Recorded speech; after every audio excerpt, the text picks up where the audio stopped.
Greetings from Cybertron. This is SoundJack here with another episode of SoundJack's Rambles. And today I am here with Alyssa. Hello. And we are here to talk about the new film Ready Player One. So, as normal, we're going to talk about how we got into the film, brief summary of the film, and our general opinion before we get into spoiler territory, since this is a newer movie. So let's get started off with the summary of this movie. That's what we do first, right? Yes. Yes. Okay, so do you want to give a brief non-spoilery summary, Alyssa? Sure, once I can get my throat clear. So basically this story takes place in the year 2045, I think, if I remember the brief text on the screen right. And it centers around a kid named Wade Watts. I think he's high school age. They don't ever really say what age he is, but that's what I pegged him as. Yeah. And he, along with most everybody in the world, plays a game called Oasis, which is a virtual reality MMORPG kind of thing. You do whatever you want in it. And the big thrust of the movie is an Easter egg hunt, which was put forth by James Halliday, who is the game's creator, and he basically hid 3 keys in the game, and you have to try and find these 3 keys with various hints and stuff in his life as clues. And if you get all of the the keys, and unlock the Easter egg, you get his entire fortune. Yeah. And control of the game. Yep. Yeah, so that's basically the thing. There's also the main antagonist is ILI, which is a corporation whose motive and main source of income was not very clearly stated in the movie. I think they were like a tech company of some kind. Yeah, but there's some kind of tech military. I'm not sure. I don't really think that was clearly stated. It was like one line that they said what they did. Yeah. But regardless, I don't really think that's really a big point anyway. The point is that they're the bad guys, that they want control of the Oasis. They are a company that has a lot of resources, and they're willing to do anything to get control of the game and basically monetize it to hell. Yes. And that's basically the movie. There's some other characters that join in, but we'll talk more about that in the spoilers. Yes. So, after that brief summary, let's talk about how we both learned about this film, or like the Ready Player One. I learned about it first while it was still just a book, a few years ago, because I had a subscription to Loot Crate, and one of the months they had a copy of the novel Ready Player One in it. I never got around to reading it, but that was nice, and that's how I first heard about it. And I heard that it was this, I got the gist of the book from reading the back, and I was like, oh, that's cool. I just never got around to it. That's about it. And then when the movie came around, I'm like, oh, okay, this is a movie filled with a whole lot of pop culture references based off of a book that I got in a random Loot Crate about 4 years ago. So let's check it out. Also directed by Steven Spielberg. So for me, I first learned about Ready Player One in college when in one of my classes we reviewed books, and one of my classmates chose Ready Player One to review, and the review kind of got me. I kind of knew so because of that, I kind of knew what the plot was and sort of what the deal was. I mean, obviously the review didn't spoil anything for me, but it basically told me, it was a book about this guy who goes on an Easter egg hunt. It has a lot of 80s references, and there's an evil corporate dude, and yeah. I kind of got the impression that the book was, okay at best from that review.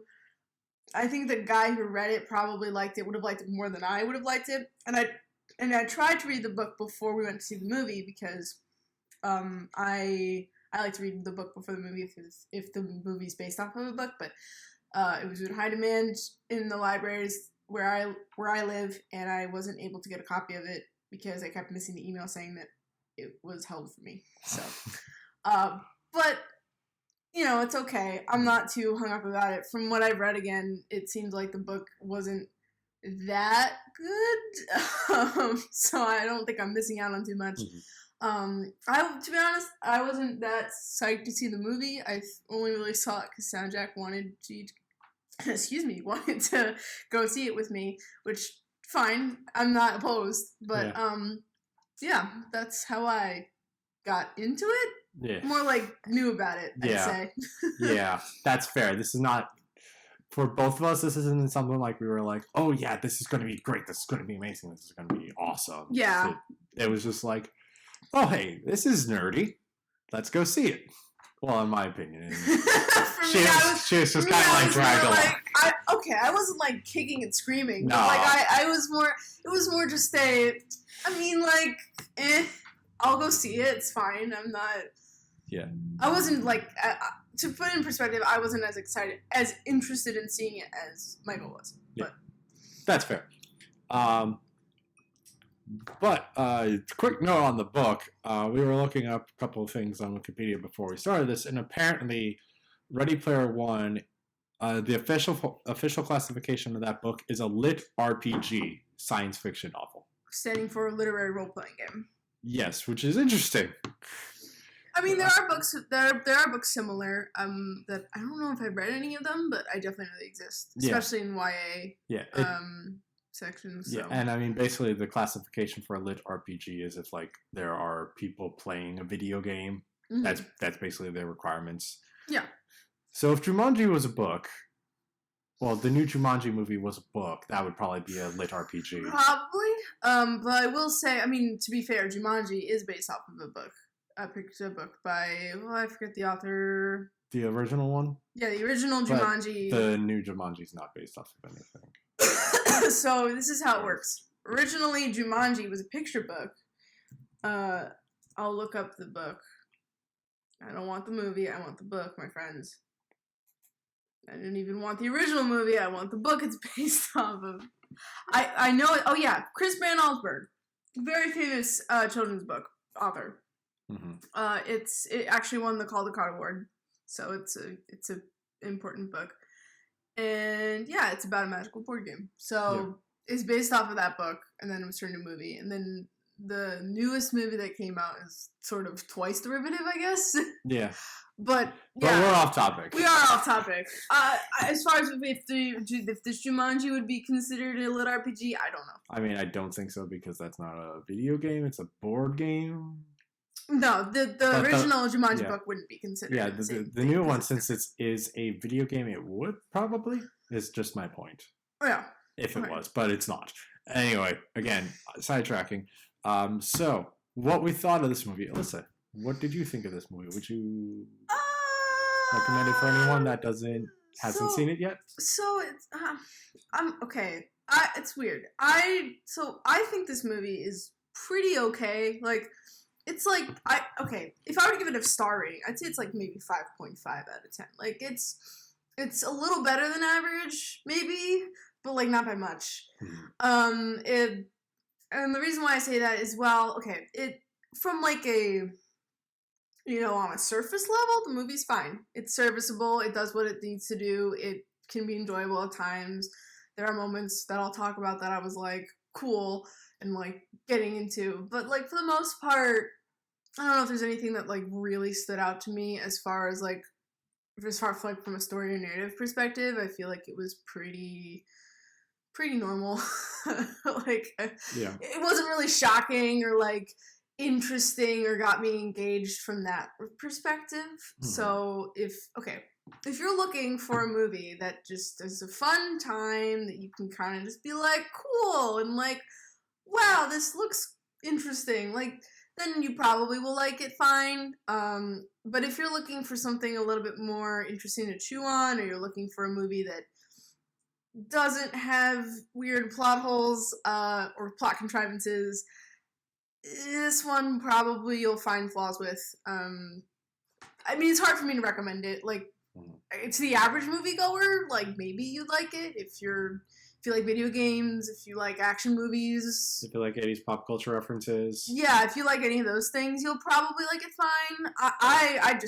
I'm just like, it was fine. Like, I don't think I'm not gonna rave about it. Is basically my point. Like I wasn't like, oh my gosh, this is so great. Yeah. Nor was I like even like this is pretty good. I was more like, it was a movie.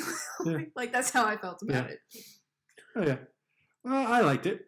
I mean, that's all I can really say. Like I liked it. It was a good movie. Like it's a standard movie. The plot kind of follows very typical plot stuff. The 80s references are nice. You know, it's good to references, and yeah, we're both pretty like we're both shrugging a lot. I mean, I feel like this movie is a shrug. I mean, I think it's fine to go see this movie. Maybe like no, I'm not. Like if you have a movie theater, like my theater, where like Tuesdays like the first showing of the day is like $5. Yeah. Like go then. Yeah, like I'm not saying, I don't think this movie is the kind of movie that I'm like, go see this movie, it's great. But like at the same time, like if someone's really interested in it, like go see it. Have a party, like go see it. Yeah. Like I think if okay, put it this way. If you see the trailer and you're like, man, this is a movie that I really like, you'll probably love it. Yes. If you're looking at it and you're like, you probably will have some problems. I think it's very much a movie that like gives you what you'd expect for the most part. Yes. I don't think there's any like major surprises or anything I wasn't like that shocked me or anything.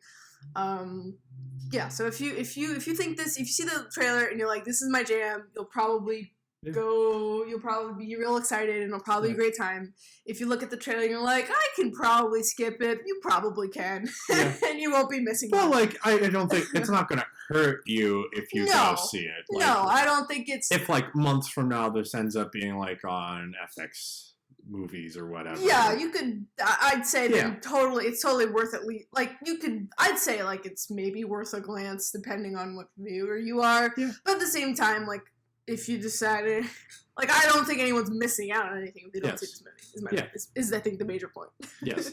But now it's time for spoiler territory. So if you haven't seen the movie and do want to see the movie before you see this, just stop right here and go ahead and go see the film. Or you can stay around if you have seen the film or you don't care about getting spoiled. Cool. So, what should we start on? I mean, what about, okay. So I'd say we should do positives first. Okay. At least for me, because I know there's like a couple criticisms that I have. Okay. Like on hand. And I don't know if I have as many good I think my good things and bad games are pretty even for this movie. Mm-hmm. But we'll see. So the thing I have to say that I think for me, I have to say I thought that the game world looked pretty interesting. You know, I think it's really great to see CGI that's more stylized than attempting to be photorealistic. Yes. I think a lot of times in movies when these special effects like that, it would like take away from like the movie, or sometimes I'd like see it and I'm like, well, that's a CG. Like it's sort of like Green Lantern, you know, like I've seen movies like that where just the CGI is like, is that supposed to be a convincing effect that makes me think this world exists? Like, yes. Am I supposed to believe this is real? Because I don't. Yeah. But in this case, I think the CGI can get away with being a little bit not photorealistic because it's a game. Like it's supposed to look a little stylized. Yeah. It reminds me a lot of like when you play like a game like Overwatch or something, where like the game is obviously not trying to replicate real life. It's trying to look like its own thing. Speaking of which, Tracer is in this movie. Yes, Tracer makes a couple cameo appearances because we got to get that product placement in there, I guess. To be fair, if like you can be anything, obviously a lot of people would be Tracer as their avatar. Like I buy that immediately. Yes. There's like, also gotta say though, there was a lack of Sonics. You know there'd be like a butt ton of Sonics in Sonic this kind of game. Yes. Yeah, but anyway, all the Sonic stuff was saved for Wreck-It Ralph. Yes. Okay, but if I may, while we're on that point, I think for the most part the references that were not like the main references, like the main characters like DeLorean or stuff like that. The main stuff that the main characters, I don't think they were all like the references were really overhanded.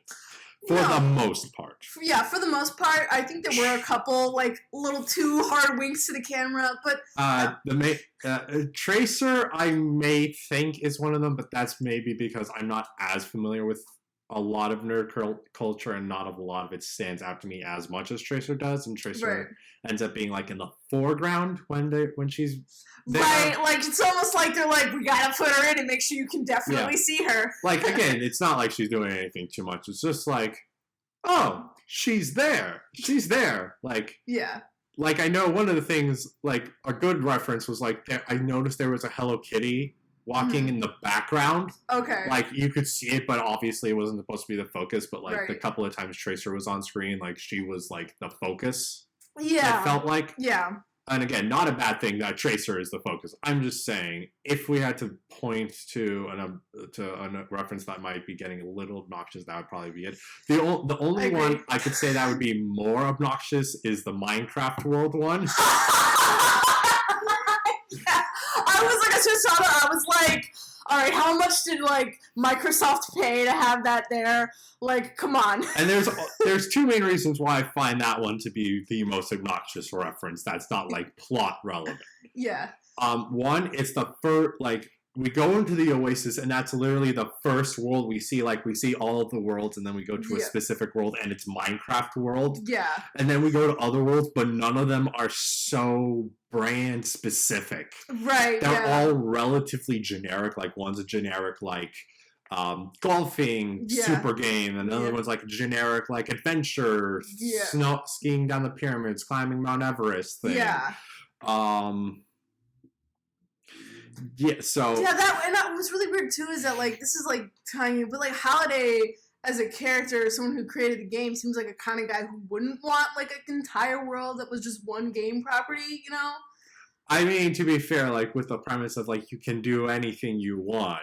That's fair. That does make sense. Yeah, that Minecraft would be its own world because Minecraft can build anything, but... If you could, like, make a mix if, like, there was, like, then a Blizzard, like, a Blizzard Entertainment world, or... Yeah, like, or if, also there's the fact that, like, Minecraft is not the only game that offers, like, a building kind of doing whatever you want. Like, The Sims, for example, is a very popular title that does simulations and you can build stuff. Or if, like, we saw Steve in the background. Like, maybe we saw Steve in the background and I never noticed, but, like... Yeah, but, like, I will say the Minecraft one was such an obnoxious plug for Minecraft. Like, I was like... Hi, product placement, how you doing? Like, nice to see you. That was very obnoxious. Yeah. But, and again, everything else...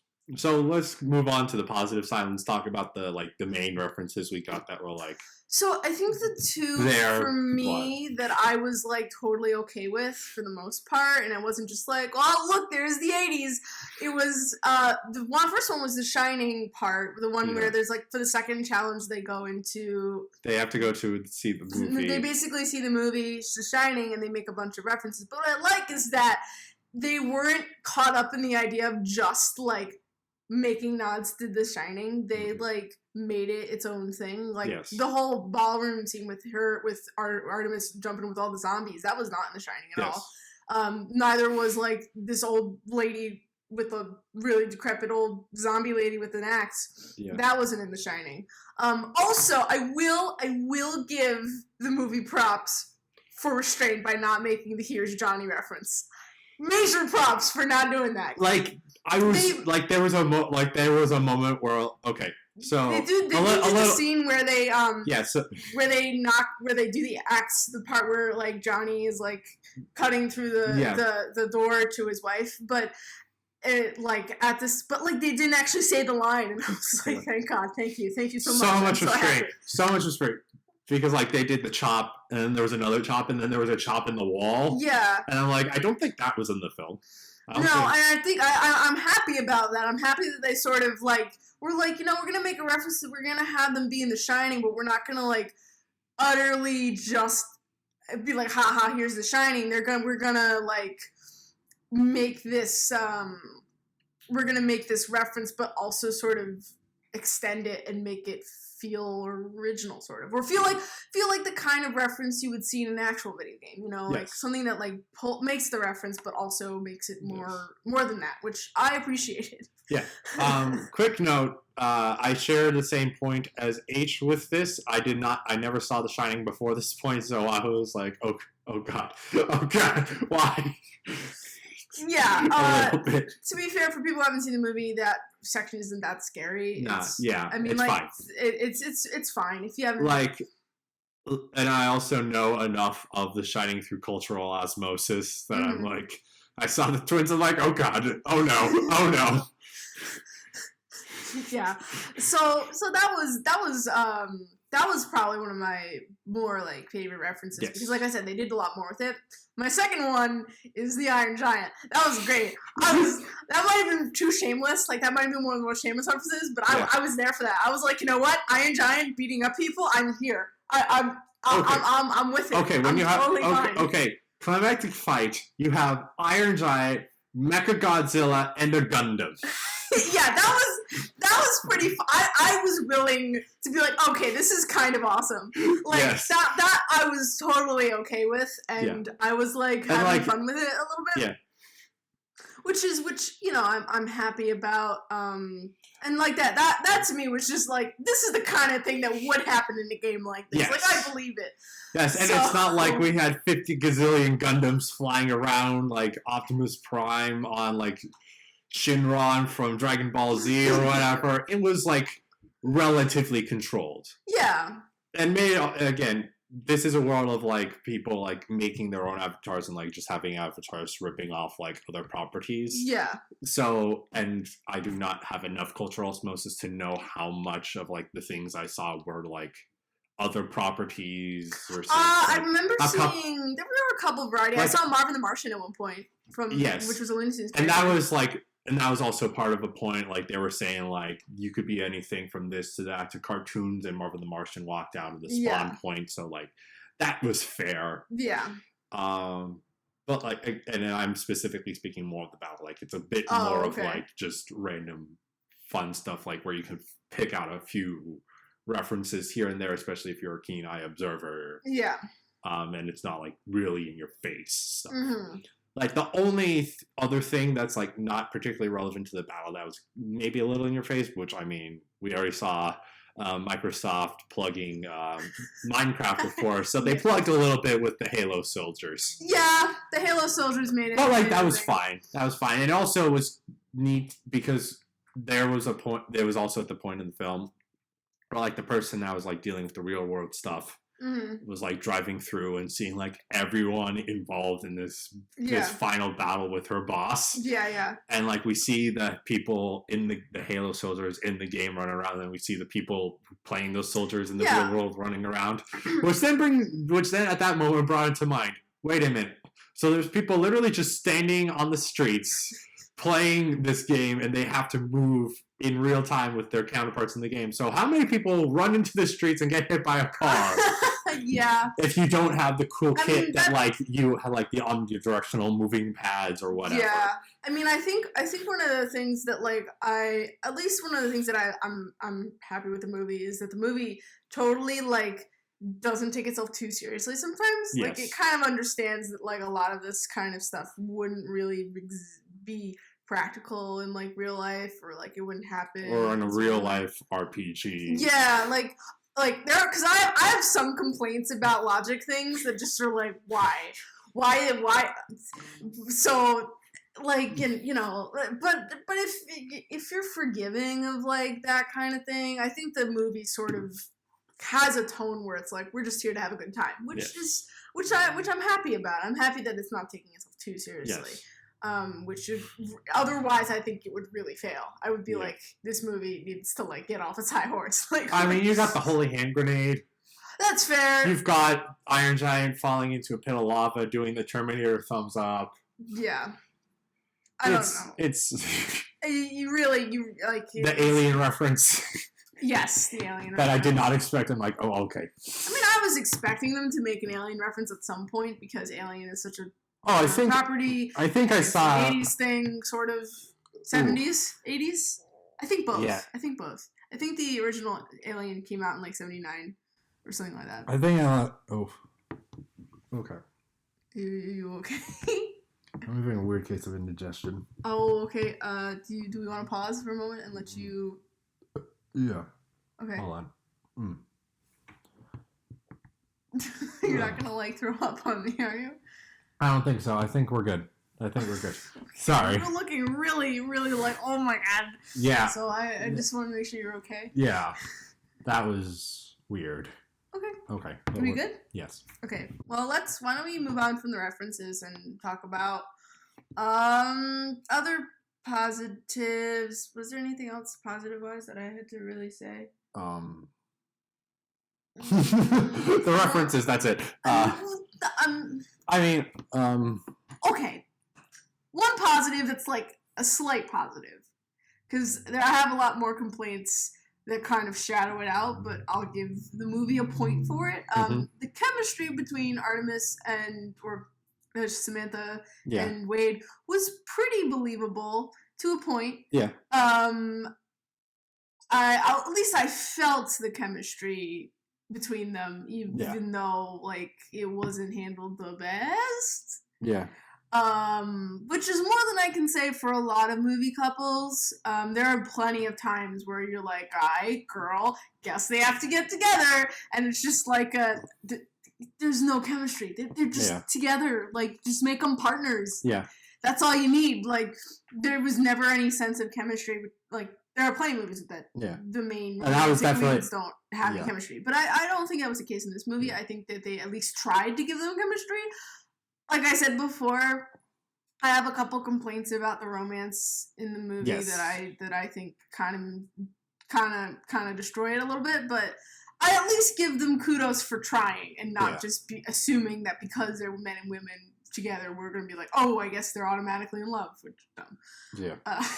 Like, I heard this was going to be I heard this is, like, one of the big concerns when going into the thing. Like, we knew Artemis and Parzival, and they're like, oh, they're going to get together. And, like, people are like, wait, Artemis is the virgin god of the hunt? Like, what? So, yeah. But, that's, like, the other compliment-ish that I'll give. Most of what I think Sam and mine are like some logical complaints. Oh, the positive I'll give it is like, oh, hey, variety in terms of like the real world people, like H being a girl even though she's playing a dude, and like the one guy being a kid. Yeah, that also was nice seeing it wasn't just a bunch of white guys. Yeah. Like, thank goodness. Yeah. Yeah, I will give them props for that. Yes, but now I think it's time to talk about other things. Sure. In the movie. So why don't you start with something? Because I started out. So. Okay. So let's talk about Parzival for a moment. Oh my god. Purely. Okay. Because okay. So he's the guy that is like, oh, I've experienced some turmoil and whatnot, but like the game's the best, and like I'm just here, and I'm like here to try to get the prize. Yeah. And not like really understanding real world dilemmas with like the game, unlike Artemis, as we explained. Right. So and then he ends up winning the whole game. Yeah. But I mean, this is one of those movies where it's like.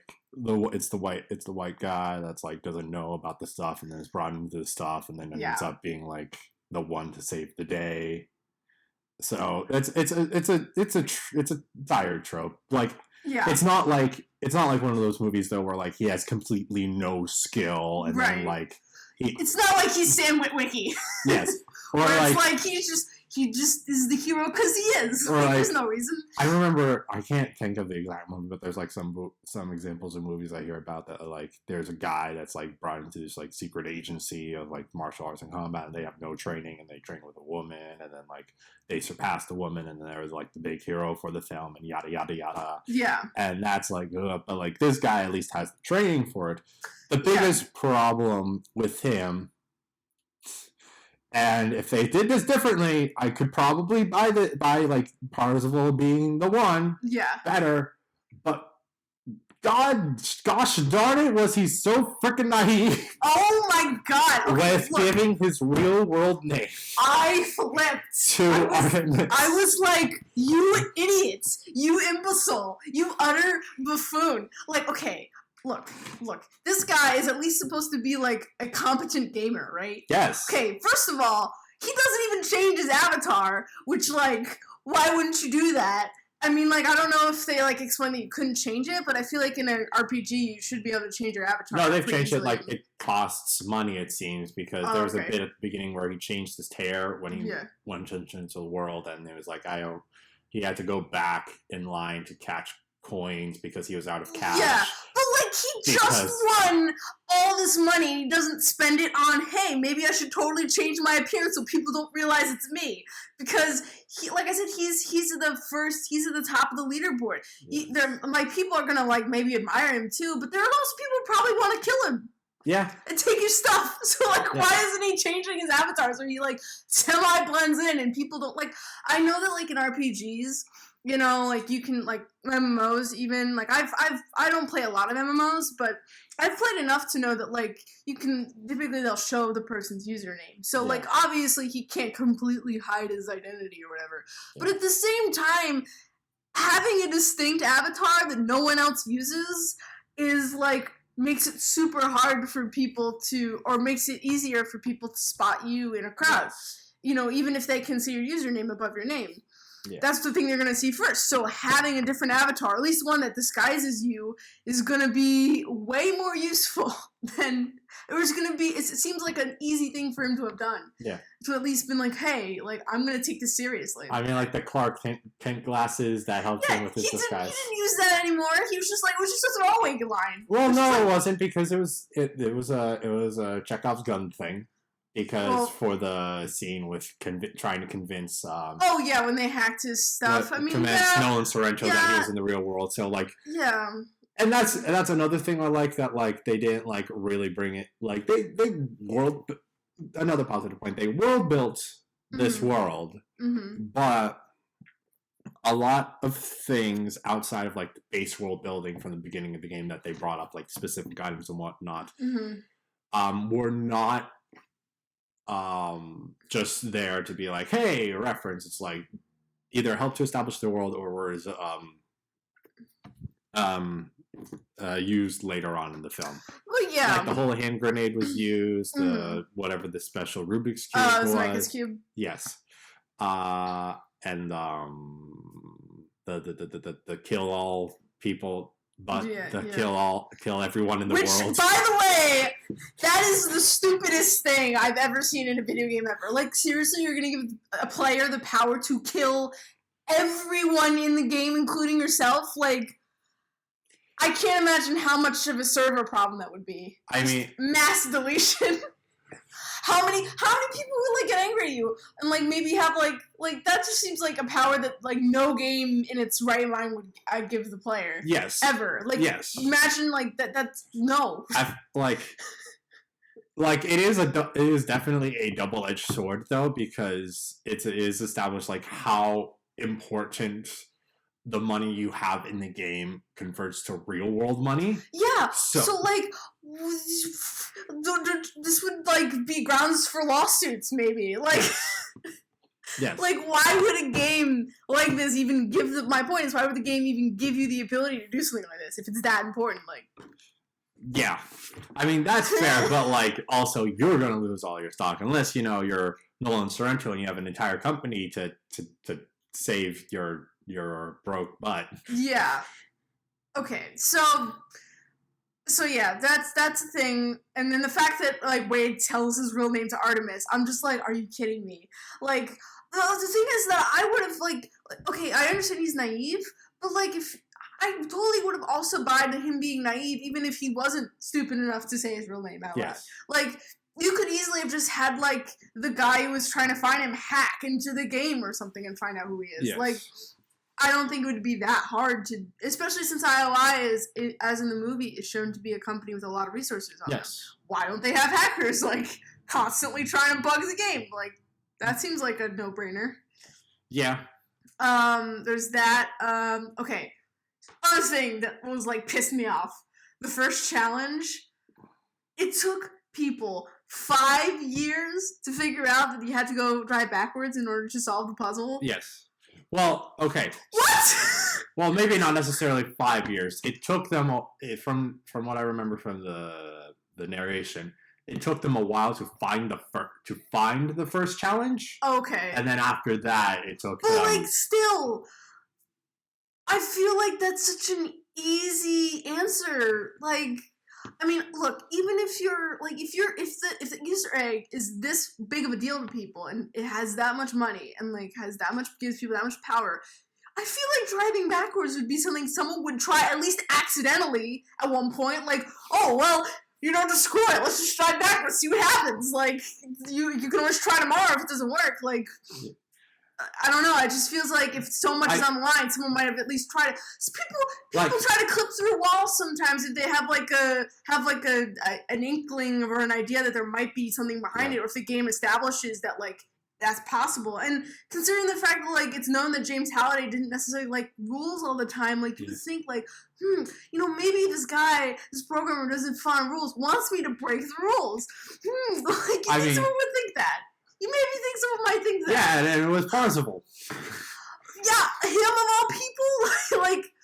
I mean, it's established that like he is the one that like goes inside the knowledge of his head, the moat of. But like, I feel like you don't even need to go inside the holiday records in order to find out things. Like, you can just like that's not even like a hard thing to figure out. Like, you can. I mean, like, I was thinking that this race probably involves some sort of like breaking the game kind of thing, because that's what what like a meta game would do.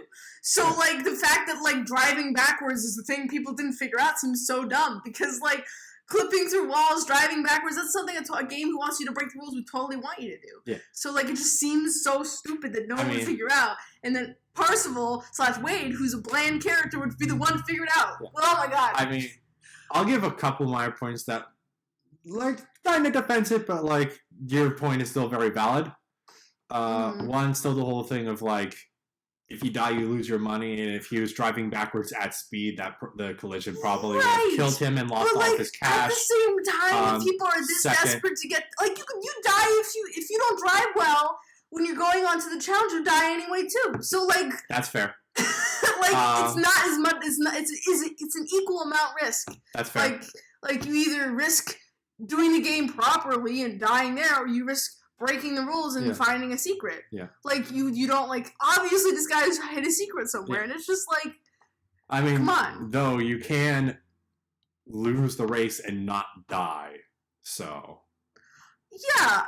So you don't need to die if you try, but that is still a risk. Like, yeah, and also like Artemis, who seems like a pretty like badass gamer, I feel like she would also be smart enough to figure that out. Like, you know what I mean? Like I said, you don't need to know Halliday in order to piece that together. I feel like, I don't know. I was just like, this is so lame. And two other points to like defend this long period of time that it took them to figure out that sheet. Mm-hmm.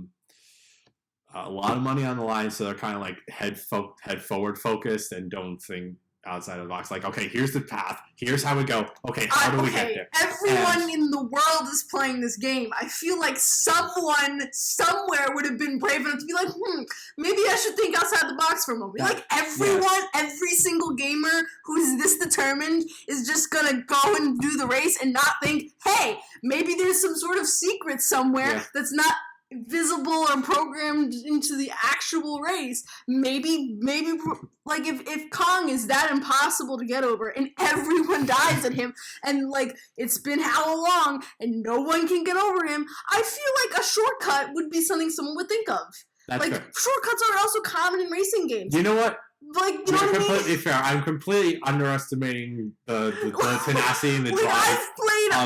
I've played racing games, and like almost every track has a shortcut in some respect. And sometimes like there's shortcuts that like, okay, example of a shortcut in a game that like you can figure out accidentally.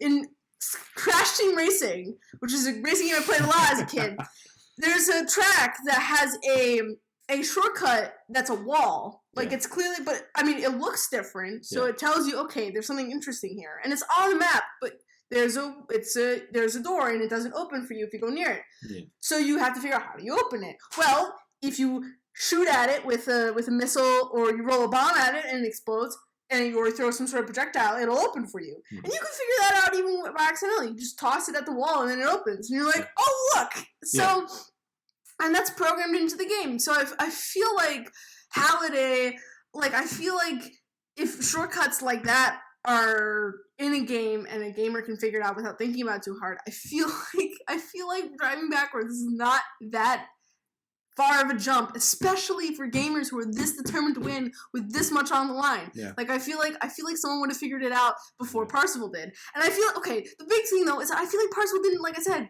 the fact that driving backward, the one thing that Halliday says was the thing to get him to think about it, was just so, like, what? Like, I'm thinking about those kinds of game-breaking things, and I'm not a Halliday expert. So that's, like, the thing that didn't make sense to me. It just... Okay. Yeah. That was, like, that was, like... Ugh.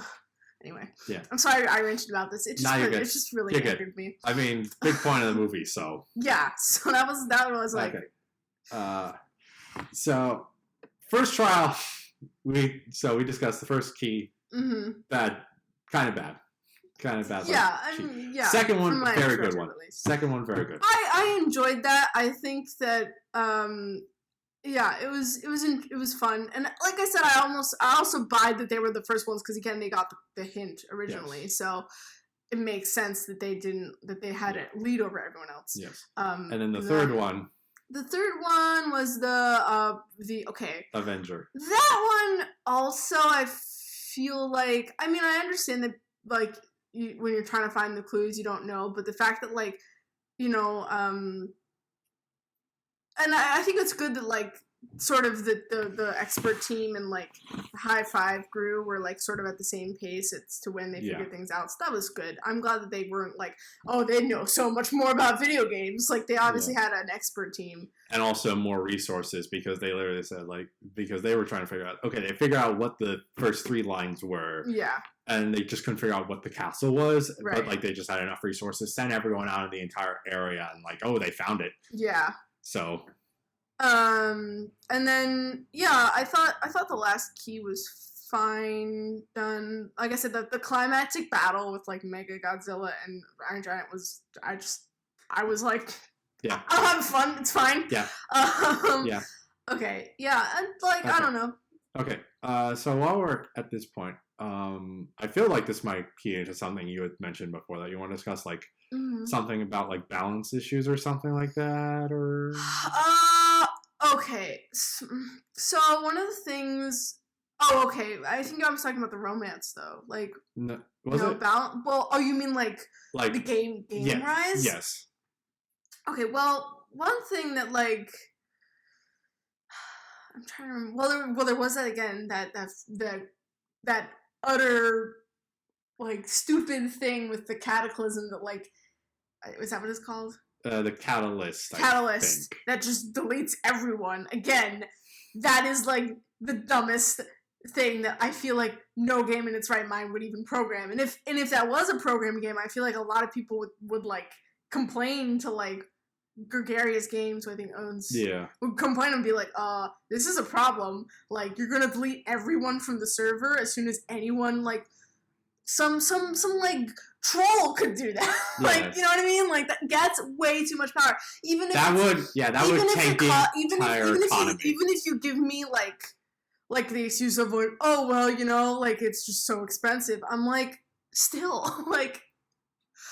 Also, one of the things that I was really confused about and also, like, wasn't really understanding is why hacking wasn't, like, a bigger thing in this game. Like, IOI is shown to have, like, all these, like, people who physically play the game, but, like, why don't they have a bunch of hackers that are, like, trying to, like, break the game and, like, figure out the code that'll get, is very true. Know what I mean? Like, I mean, I understand it's an MMO, but MMOs can still be hacked, so, like, they're not impervious to that kind of thing. And, like, unless, like, Halliday was, like, a master hacker that, like... A master hacker that made like, many... all the malware in it, like, or all the anti-hacking, anti-piracy things. Like, even then, like... I mean, it's 2045, and you can only do so much, and also IOI is established to be a very have like be a very sizable company that has a lot of resources. So let's talk about this. So it's 2045, so technology is advanced to a very strong point. So it's entirely possible he could have developed a game with proper hacking convention stuff. Yeah. Also, it's a video game that is actually a functional like virtual reality game, which even in this year of 2018 we have not done well. Yeah, and while VR is definitely like a thing that is maturing more and more every day, it's still like I said before. Even if we assume that even with technological advances, hacking tools advance too. So like I feel like a game that like this is just as easily hackable, or maybe not that easily hackable, but like it's still hackable. You know what I mean? Like I feel like I just the fact that like they didn't even like entertain the thought that like IOI was hacking the game. Yeah. Like, I mean, like, they even showed that H was modding it. And modding is in some ways hacking, kind of. Like, you're manipulating the game's code. Yes, but there are various games that do allow legitimate modding. I mean, yes. So it's probably not like an illegal form of it. And also, especially since with this video game of like you can do whatever you want, I'm sure like that kind of modding that like H does is just like part of the base game. That's fair. I mean, like she could. I mean, but then again, I don't feel like they should call it modding. Like modding to me, I mean, like I understand that modding is a thing that a game can permit. Like Minecraft does that all the time. Yes. But at the same time, like the mods typically are like skins or something. Like if you're like constructing something within the game, like I don't know. For me, the word modding, like to me, modding like. Has the connotation of someone creating their own code or their own program to put within the game. Yeah. And even if the game permits those kinds of codes, it's still a homemade code. I mean, that may also be how they do it. It's like you are able to construct. Still, my point stands. Why the hell isn't there any hacking? Like it seems like something people would be doing. Like yeah. Like that's completely fair. That there is absolutely no. Like Garskin has to have servers somewhere. So I'm trying to remember. I think it may have been a hacker that figured out what the first.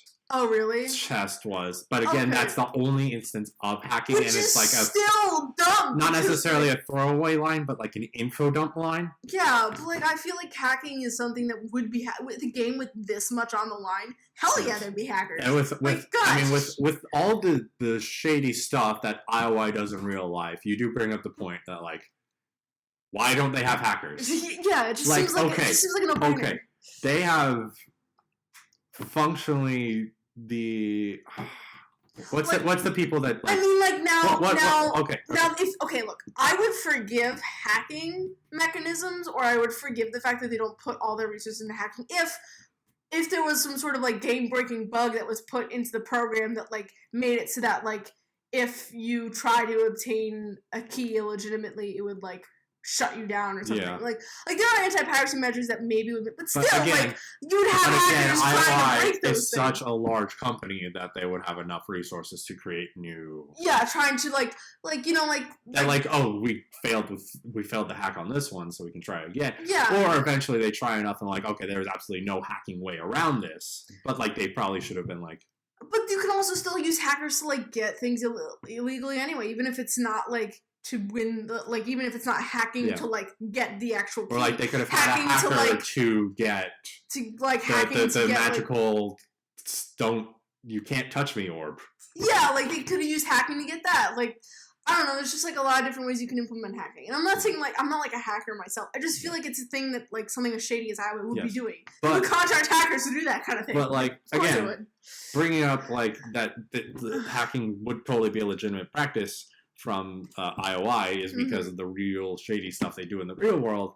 Which what's the tax group? What's the name of the IRS? The IRS. Yeah. Like it's the IRS on steroids. Yeah. In the game, but like with in-game currencies and like debts and whatnot. Yeah. And they like basically put you to labor if you have a lot of debts and you are forced to work in the game. Yeah. And like that's just ridiculous.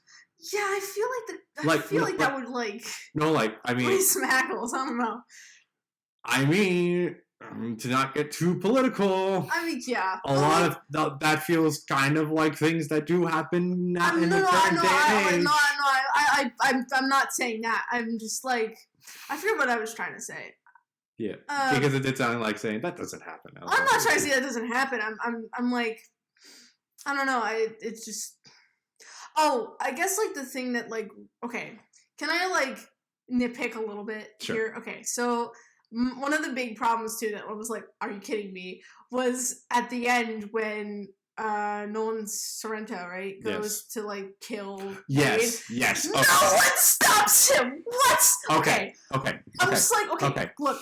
So you have this guy, right, and like Wade, who has established himself as like the guy who's like the coolest thing, who's doing something really great, who's trying to stop this like evil corporation from like taking over their game. And like doing everyone knows. And everyone knows. And they're all ready to stop him, and then he brings out one gun. I know, and I'm like, sure, guys, okay. Guys. So like I get the initial instinct of like back away. Yeah. Let him walk through, but I'm surprised no one tried to jump him from the back.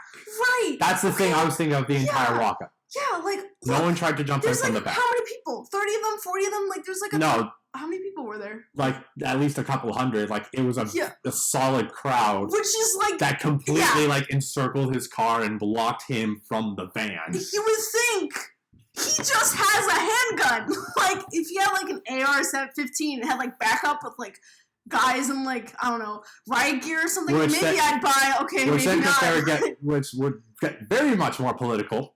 Yeah, but at the same time, but no one is going to try and tackle this guy. It's just one guy with a handgun. Like, okay, even if he has, how many bullets does a handgun have?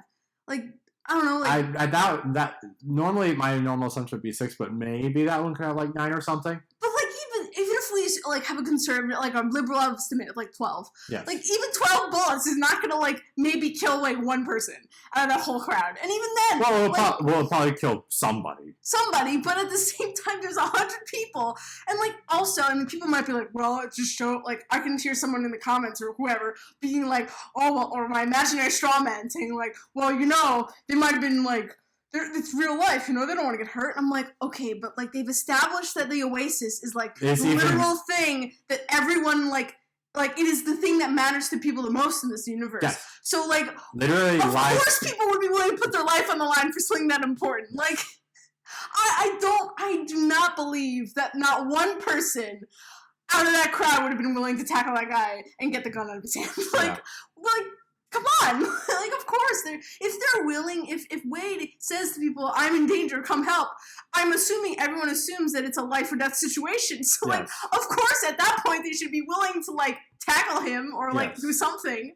They're just gonna stand by and let some dude with a shotgun, at this point, everyone in the game has already been wiped from the game and has lost everything. Right, there's nothing for them to lose. Like literally, we have in the intro, in the info dump of what this world is, we literally saw someone attempt to commit suicide after they died in the game and lost everything. Yeah, I know. Like you think maybe at least someone in their crowd would be more willing to put their life on the line. Yeah, and willing to get shot with a gun. So like it's like one person. It's like just like hundreds of them. Like, You just tackle them to the ground and then like problem solved. And then the biggest thing.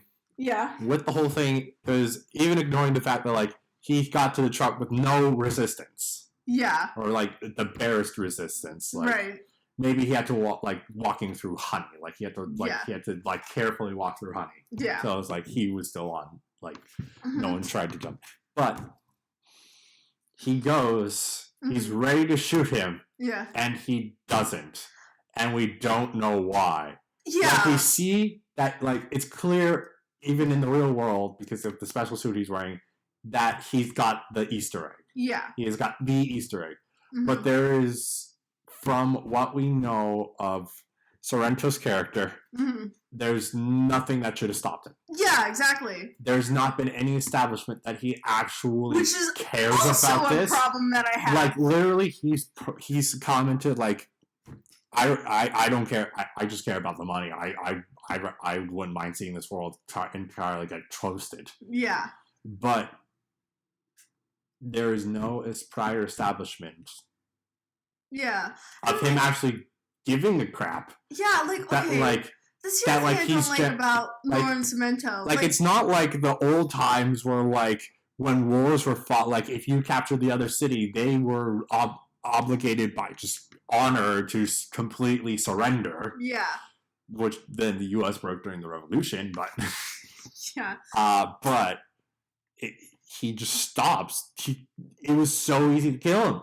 Yeah, he couldn't no one. Artemis could Artemis could have gotten shot protecting him. Yeah. Something to give it, and he's just like, I'm done. No, it's over. I know. I was like, and then he gets in the car with the woman who's running this whole. The other woman that he has an argument. Okay, by the way, his relation with the woman was so every time they cut to it was literally the same conversation. Was let me do my job. That was all she ever said to him, and I was like, is there anything else you have to say to this guy?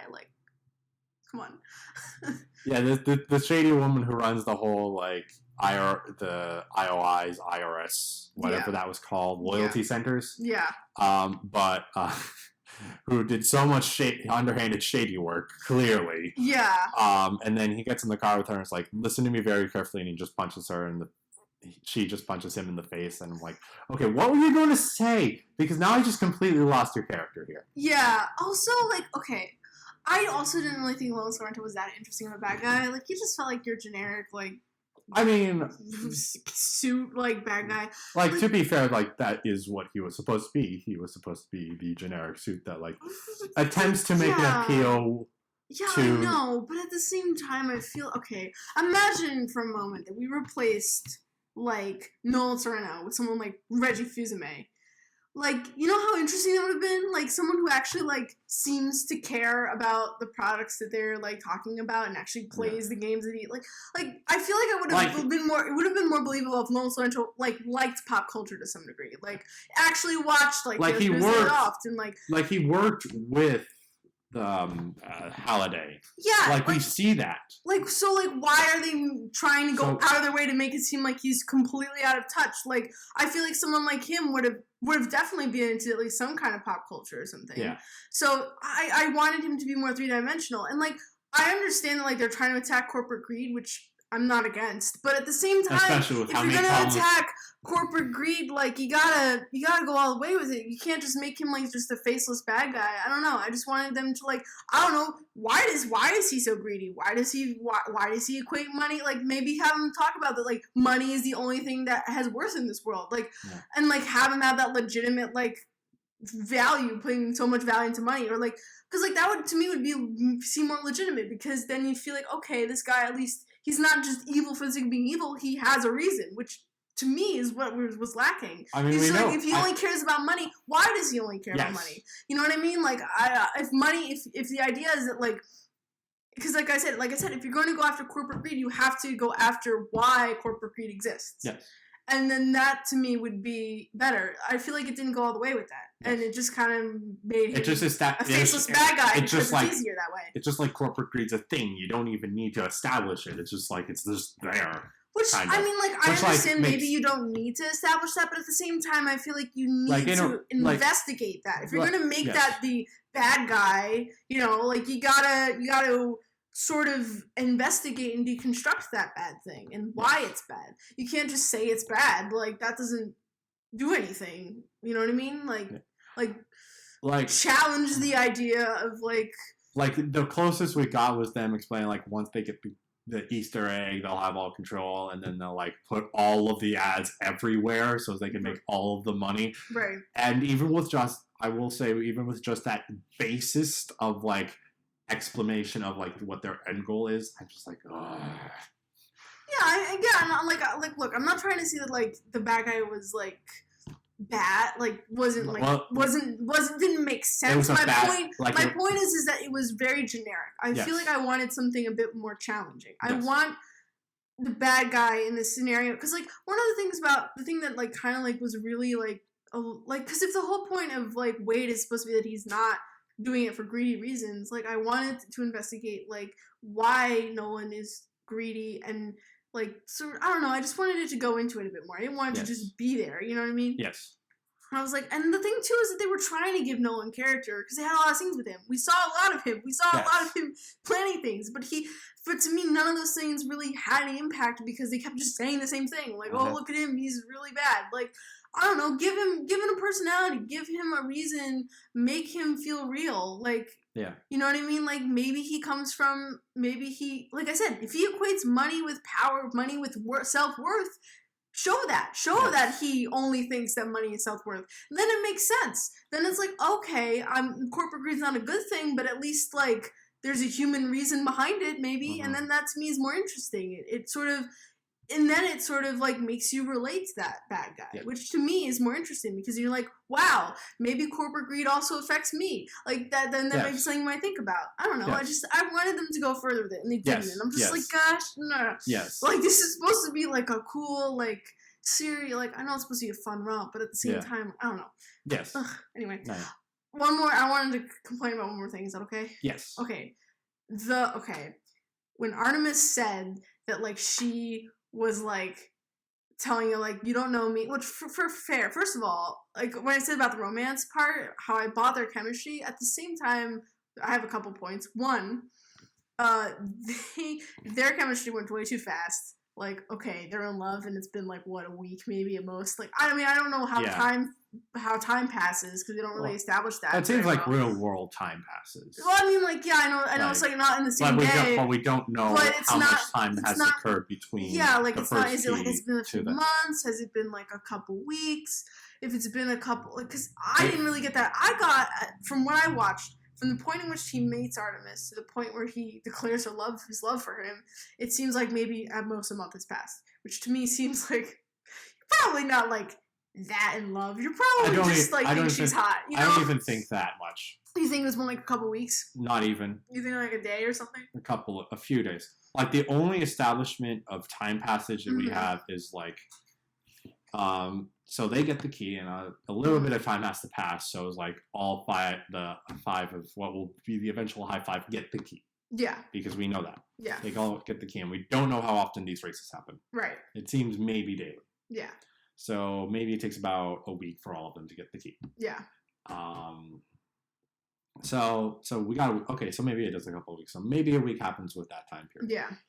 So, yeah, from the first race where they failed, and then the second race, and then the disease. Okay, so 1 week for the races. And then I'm going to presume that Parzival and Artemis start, like, immediately, like, trying to figure out what the clue is. Yeah. So they take a little bit of time. Maybe a couple of days. But he probably goes, well, no. Artemis has to know about it, too, so... Yeah. He might have taken a little bit of... It seems like he took a little bit of a break for the spending spree. Yeah. Before he went. Right. To Halliday's memory. Yeah. And then she mentioned... So he's there with Artemis, and then they look at her memory, and like, she's got a notion to something. Like, okay, meet me Thursday. Yeah. The only problem is we don't know when Thursday is, because we don't know what day that is. So. Yeah, so, but, like... And that's literally the only establishment. So let's give a generous, like, estimate and say, like, 3 weeks have passed in total. I still feel like it's a little too soon to be like, oh, I'm in love with you. Like, no, you just think she's hot. Like, come on. Yeah. Like, let's be real here. And I think it's a valid point that she brings up, where she's like, you don't know who I am. We only just met, you know, like... this is not my real body. I don't look like this in real life. You have no idea who I am. Why? We don't have these huge eyes in real life. Yeah, like, we don't. Okay, and so they established that, and I'm like, okay, like, that's interesting. Like, and that's the thing that, like, something can investigate. You know, like, this idea of romance. You know, behind a screen, you don't know who you're talking to, really. And even if someone's very honest about it, it could be a 30-year-old man still living in his parents' basement by the name of Chuck. Yeah, like what H says. Like, that's the thing. And that's, like, a legitimate, like, dilemma. But when you find out who she is, she does look exactly like her avatar and has, like, maybe a birthmark. And, like, okay. Well, not exactly like her avatar. Oh, well, no. Because, like, her skin is pink. Yeah, yes, Michael. It's not exact. Okay, look.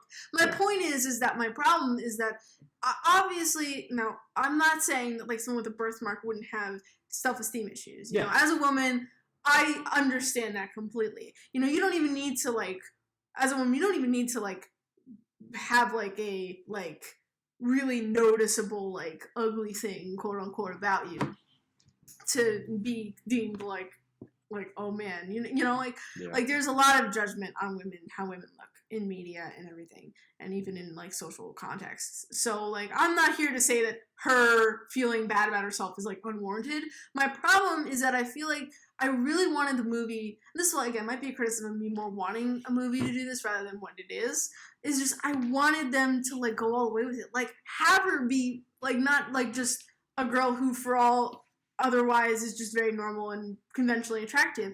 Have her like be overweight. Have her be like, you know, disabled or something. Like have her actually have not okay, like I said, obviously like I said, it's not that her concerns are legitimate, but like have her be like a good reason why she's so ashamed and doesn't want anyone to see her. Like, yes. You know what I mean? Like, I feel like someone who's overweight, that's totally, I like really buy that a lot more than I would someone who has a birthmark. And like I said, I'm not saying that like people who have a birthmark who are women don't have like self-esteem issues. I'm sure they do, but I just want them. Or you know what would have been also cool? Have her be a guy. Like do something like that where it's like, oh wow, like it's not at all what I would have expected. Like I really wanted them to play that up because then it sort of has the dilemma of like, does love only equate to physical attractiveness? Like, can you fall in love with someone who you assume to be one way, but then that love extends beyond that, you know? Like, that would have been a really interesting dilemma for Wade to confront. But nope, I guess they can't do that because we can't have, like, a guy fall in love with a fat girl or a guy, I guess, in a major motion picture. It's too much. Yes. That's my one thing. My other thing about the, like I said, romance, I think it was a little too short. I feel like like I said, if they had like implied that they had been friends for longer, I feel like I would have bought it a bit more. Yes. But this was like some like famous like Twitch streamer. Yeah, that's also part of it too. Quick thing. They specifically called out Twitch. Yeah. Twitch exists, still exists. Also, if she's a French Twitch streamer, wouldn't they be able to like see her? Well, they must. Considering everyone's in the Oasis, they must have updated Twitch so as you can live stream from the Oasis. Oh, I see. That's what I presume. Okay. Because that is a very legitimate comment that I did think of, but I'm like, if everyone's in the Oasis and no one knows what anyone looks like in the real world, they must have like updated the systems to see what the VR is. So that's like the thing that I'm just like, those are like the two things about the relationship aspect of the movie that I was like.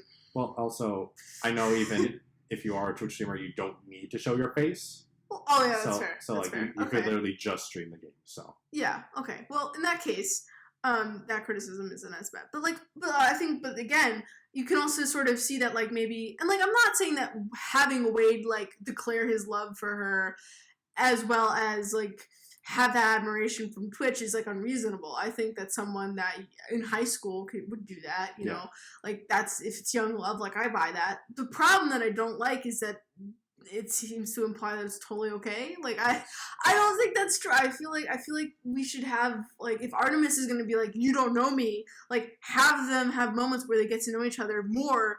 Like, and they don't really have that many moments of them together as people like normally, and I feel like that would have helped the romance a lot more. Yes. But I mean, I guess the romance isn't like a huge focus, so yeah.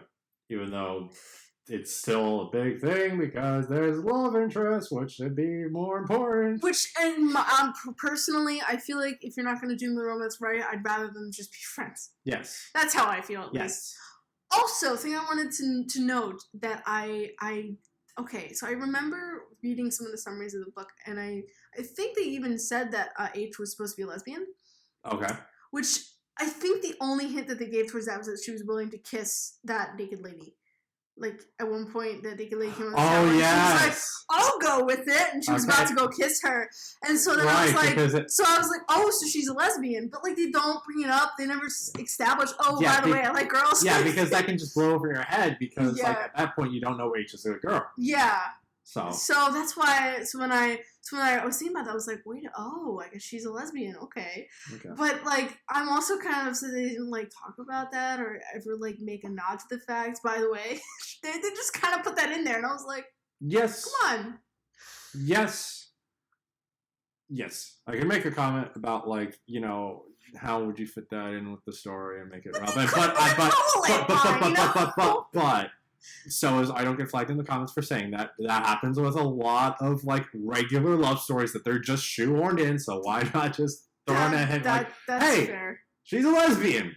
Why not? Yeah, like they could have, like I feel like they could have, or like maybe like, made it so that like, cause like I feel like you didn't even really think about that. Like, no. So like I feel like I really would have wanted them to like, you know, like made a point to be like, by the way, like not that like you immediately need to like put emphasis on some sexuality, but at the same time, like my immediate first thought, like to give a hint to that, was like when she sees Samantha in the real world, like give like, oh yeah, she's really attractive. Yeah, like have her scene be like that, or be like, you're good. Like, admittedly, that'd be a little awkward since she's like a 30-something. Oh, that's fair. She's a 30-something, and we're assuming Samantha's teenager. That's fair. That's a good point. So, like, that's a good point. So with that example, they could have had her like I don't know, see a girl and be like.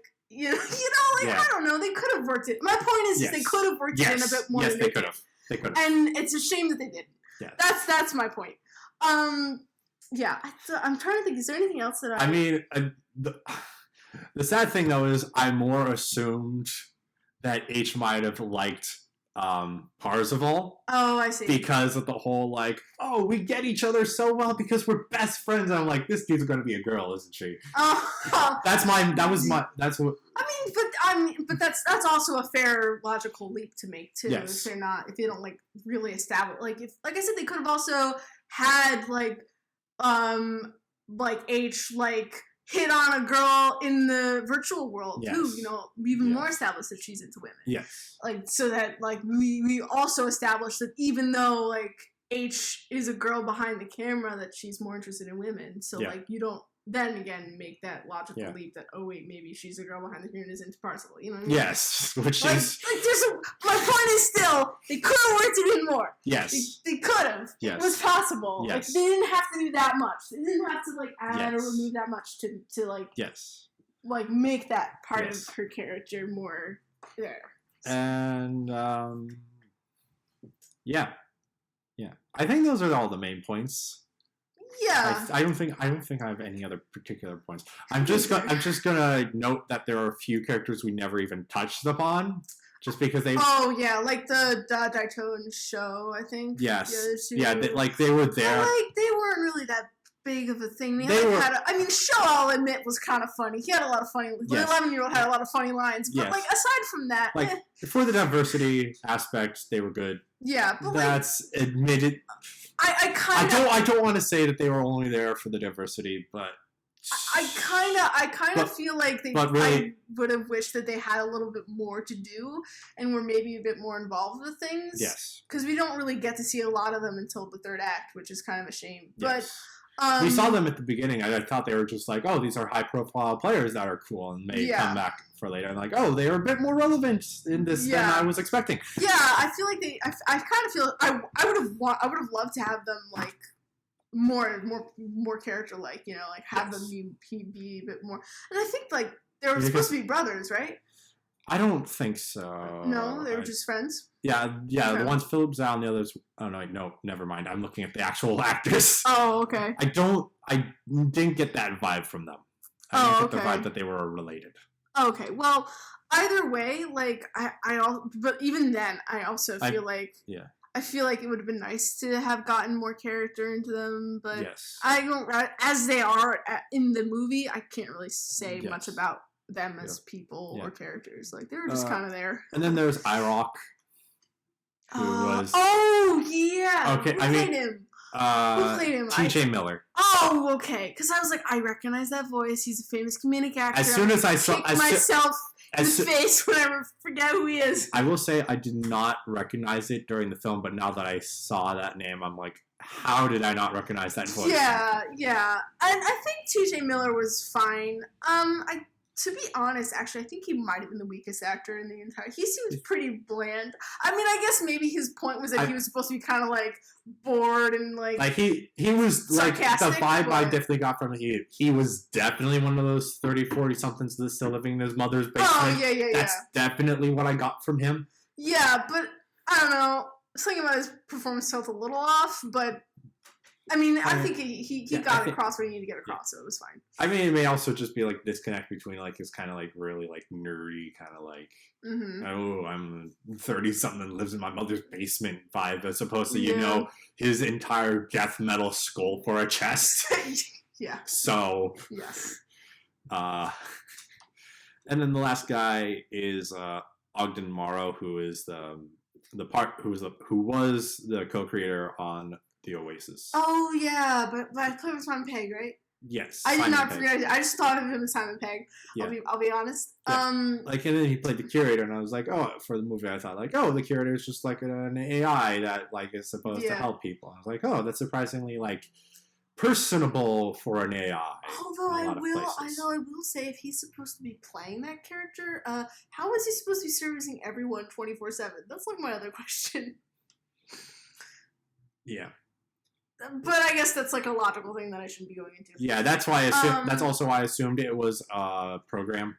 Yeah, because I mean, of like. I think Simon Pegg did a fine job. Simon Pegg's is a good actor, so I was like, good. And I don't really have that much to say or really talk about with his character. I didn't really think. I thought it was interesting that he was a curator, but aside from that twist, like I don't think there's really much to say about him. I will say before we close, I wanted to talk a bit more about Jim Holiday because I think we've been neglectful of him. Yes, he's a major character. Yes. So I don't know about you, but I kind of got the vibe that he might have been autistic. Did you get that, or somewhere on the spectrum? Maybe. Kind of. Yeah. Like I don't mean that in a bad way, obviously. No. Yes. I was definitely getting that from like the first speech. Yeah, like I kind of got the vibe that he had some sort of like. Which makes so much sense. Thing. Which makes so much sense with like why he developed the Oasis, because like he couldn't interact with people in the real world. Yeah, and like I don't.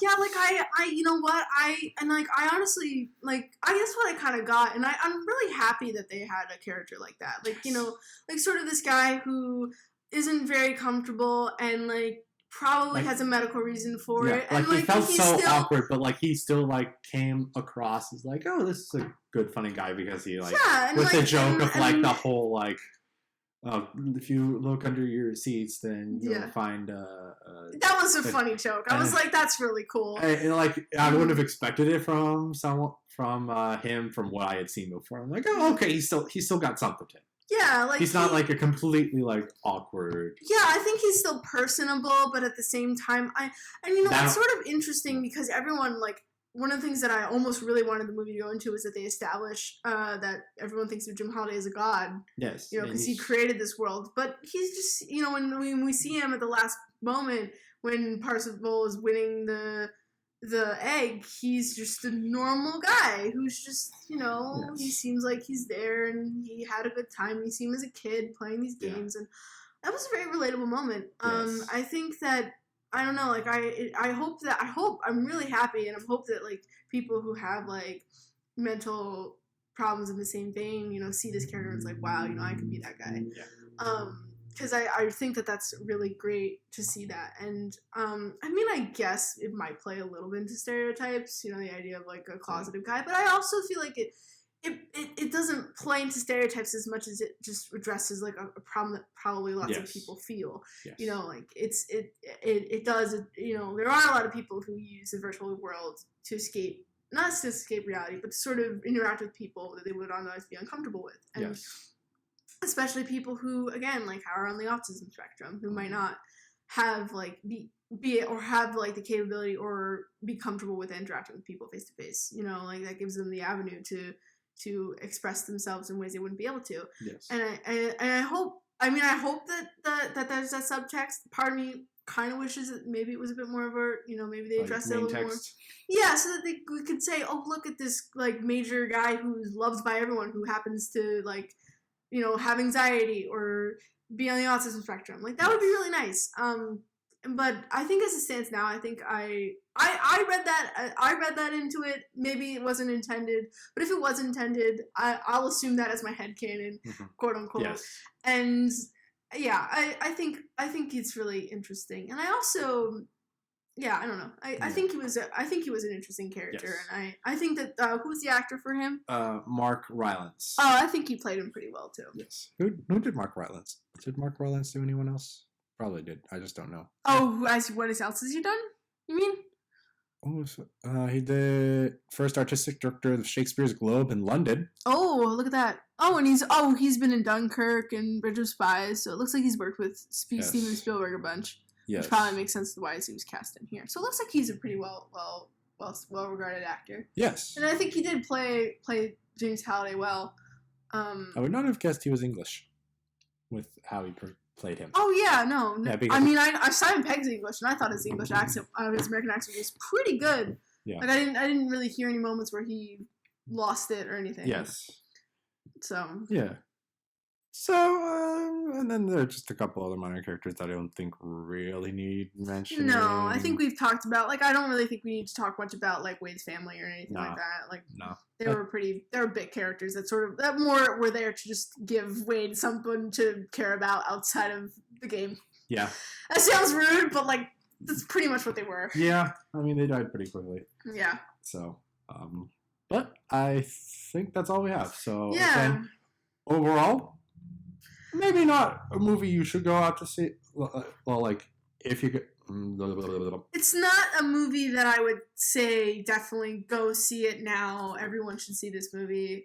Nor do I think it's a movie that's like utter crap. I think it's serviceable. I think serviceable is a good way to put it. It does its job. It has fun with the ideas it's presented with. Does it go all the way with his ideas? I don't think so. There are problems. We mentioned a lot of the problems that we had with it. Some of the major problems. But I think that if you're someone like me who will pick up on those problems really easily, you probably won't like it all that much. Yeah. But if you're, a little more forgiving, or you looked at the trailer again and you're like, wow, this is totally something me into, I'm sure you'll have a party. Or you're fine with just like turning your brain off and watching something that's enjoyable. I think this is a solid movie. Like, again, like I said before, definitely it's not going to hurt you to go see it. If you want to see it, go see it. If you happen to get a good opportunity to see it that doesn't cost you much, go see it. Yeah, if you need something to do on a Friday night, go see it. But if you're, but I don't think it's like something that like again, you need to clamor out to see. Yes. If you look at the trailer and you're like, I don't know if I want to see this, then you're not missing much. Yeah. Oh yeah.